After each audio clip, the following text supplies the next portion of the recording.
अगर बाबर ने जो किया गलत बनाता है, मैं उसका समर्थन नहीं करूंगा।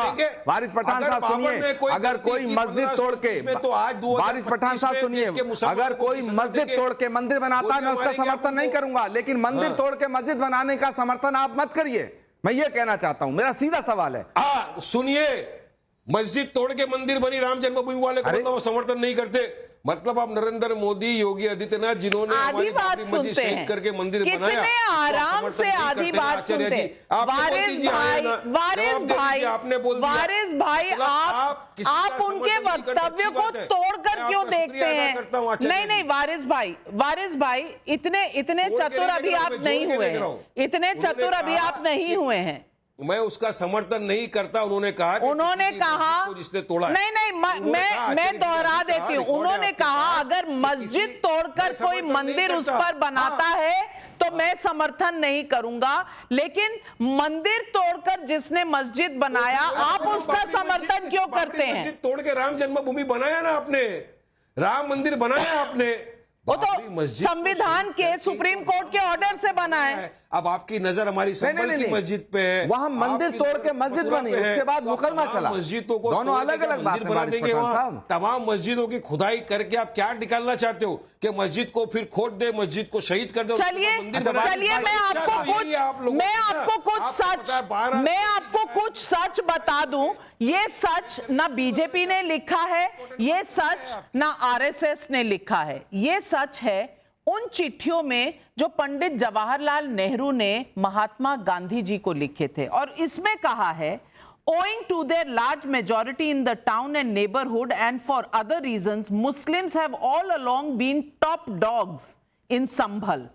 मैंने नहीं कहा, पंडित जवाहरलाल नेहरू ने कहा है, top dogs in Sambhal. They have more members in the municipal board, including their own chairman, and Hindus complain that nearly all municipal employees are Mohammedans. For a long time past, there has been a practice that almost all higher government officials in the town, tehsildar, SDO etc. have all been Muslims. इसके बाद वो लिखते हैं इस चिट्ठी में कि the suggestion in the Muslim version, और ये राइट्स के बारे में लिख रहे हैं, the suggestion in the Muslim version that the Hindus themselves must have desecrated their temples and broken their images is pure fancy and not possible to accept without the strongest proofs. On our pointing out the inherent improbability of this, we were told that Aryas did not believe in idol worship, and they must have done this in order to accuse the Mohammedans of it afterwards. The whole suggestion is absurd. ये पंडित जवाहरलाल नेहरू, ये RSS से नहीं है, ये BJP से भी नहीं है। आरएसएस से उनको कितनी एलर्जी थी ये देश जानता है। तो हमने तो हमेशा कहा ना कि हमारी नजर में देश का सबसे महान इंसान कौन है? हमने तो हमेशा कहा कि हमारी नजर में देश का सबसे महान नेता, लीडर जो बोला वो है डॉक्टर बाबा साहेब भीमराव अंबेडकर, जिसने हमारे देश को संविधान दिया है। तो संविधान में ऐसा लिखा कांग्रेस की सरकार में क्यों शामिल हो गए थे भाई साहब? महात्मा गांधी नहीं, तो कांग्रेस की सरकार में क्यों शामिल हो गए थे जहां मुसलमानों को टॉप डॉग्स कहा जा रहा है? तो हम तो नहीं ना, अरे हमारे लिए तो दोनों भी एक ही सिक्के के दो कोइन है। अरे हम तो हमेशा बोलते 70 साल कांग्रेस ने राज किया देश में, तो मुसलमानों के लिए क्या कर दिया? क्यों भारत का आज भी मुसलमान पिछड़ा हुआ वर्ग है? क्यों सोशली, इकोनॉमिकली, एजुकेशनली बैकवर्ड है? हमारी यही तो लड़ाई है सबसे। हम तो सत्ता में नहीं, लड़ाई बिल्कुल की मलाई खा रहे थे। आपकी लड़ाई एकदम ठीक है, आपकी लड़ाई उचित है, आपको लड़ना चाहिए क्योंकि आप एक पॉलिटिकल पार्टी हैं।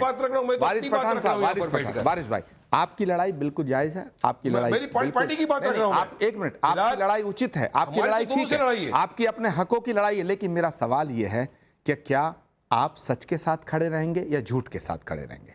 अगर मंदिर तोड़ करके मस्जिद बनाई गई तो गलत है ना? कितना कहिएगा? जहां तक अब मैं वर्षित खड़े रहूंगा, संविधान के साथ खड़े रहूंगा। वारिस भाई, तो फिर मस्जिद तोड़कर मंदिर अगर बनाई जाए तो वो गलत क्यों नहीं है? आप खड़े रहेंगे क्या नहीं इसके साथ? नहीं, मस्जिद तोड़कर मंदिर बना, मैं खड़ा हूं, बनाएंगे आप? मैं इतना क्यों आया था? वारिस भाई, मस्जिद तोड़कर मंदिर बने तो गलत है, लेकिन अगर मंदिर तोड़कर मस्जिद बना था तो वो भी गलत है, हाँ या ना में जवाब क्यों नहीं देते?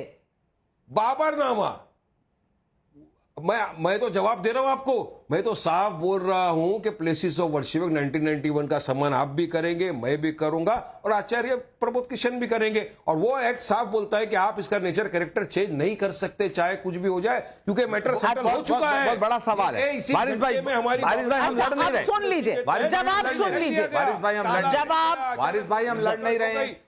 ये तू मैं की बहस नहीं है, बड़ा जिम्मेदारी, बहुत जिम्मेदारी से नाविका जी बात कर रही हैं और बहुत जिम्मेदारी से हमें करनी चाहिए। वारिस पठान साहब, आपने जो बात कही मैं बिल्कुल ठीक आपसे सहमत हूं।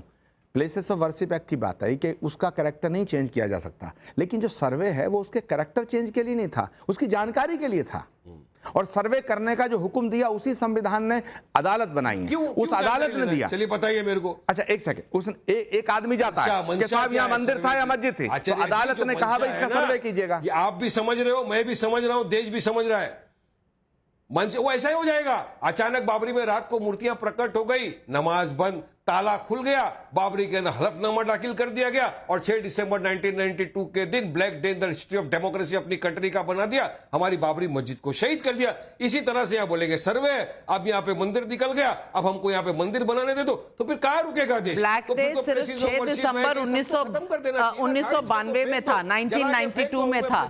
जो पहले ब्लैक डेज थे उनका कोई मोल नहीं, उनका कोई मोल नहीं। वारिस भाई, आचार्य जी, ये वारिस भाई को देखिए नाविका कुमार जी, वारिस पठान साहब अभी ये जानते हैं सच क्या है, लेकिन सच को स्वीकार नहीं कर रहे हैं। और 1978 में संभल में दंगा हुआ, 1978 में लगभग 200 लोगों का कत्ल हुआ, उनको मारा गया। वारिस पठान साहब उस पर हमदर्दी नहीं, उस पे उनको परेशानी नहीं है। परेशानी उनको ये है कि भाई नहीं पूरी हमदर्दी है।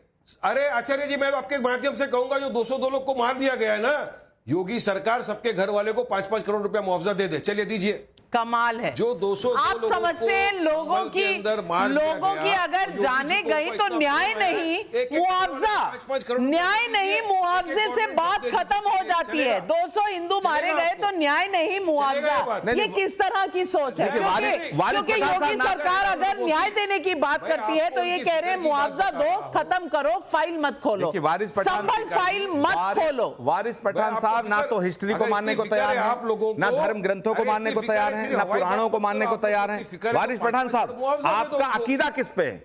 ना तो आप पुराणों को मान रहे हैं, धर्म ग्रंथों को मान रहे हैं, ना आप इतिहास को मानना चाहते हैं। Ancient history, modern history, medieval history, तीनों हिस्ट्री गवाह हैं कि बाबर ने, तैमूर लंग ने मंदिरों को तोड़ा। क्या आप मानते हैं उन्होंने गलत काम किया? एक ही सीधा सवाल, क्या उन्होंने इस्लाम के हवाले से ठीक किया? मैं संविधान को मानता हूं और बात अगर आस्था की है तो आस्था का मेरा भी है। वारिस पठान साहब, मैं मुसलमान नहीं हूं, लेकिन मैं कहता हूं इस्लाम किसी भी मंदिर को तोड़ के मस्जिद बनाने की इजाजत नहीं देता। आप किसके साथ खड़े हैं? सवाल यही है कि अगर गंगा जमुनी तहजीब रहनी है तो मंदिर तोड़कर मस्जिद बनाने वालों से अगर आप नफरत करेंगे तो मस्जिद बनाकर मंदिर वालों से भी नफरत करेंगे। एक तरफा नहीं हो सकता। मंदिर तोड़कर मस्जिद बनाने वालों से कोई नफरत नहीं, लेकिन मस्जिद तोड़कर मंदिर बनाने वालों से नफरत है, तो फिर ये कहां का न्याय हुआ? How can this justice prevail? यही सवाल आज पूरा देश पूछ रहा है। जो भी होगा संविधान के तहत होगा, लेकिन जो पुराणों को ना माने, जो तथ्यों को ना माने, जो हिस्ट्री को ना माने, जो जवाहरलाल नेहरू के पत्र भी ना माने, उनके बारे में आप क्या कहेंगे? आज बस इतना ही। सच से मुंह मोड़ा जा रहा है या सच को दफन किया जा रहा है? ये सवाल तो उठेगा ही।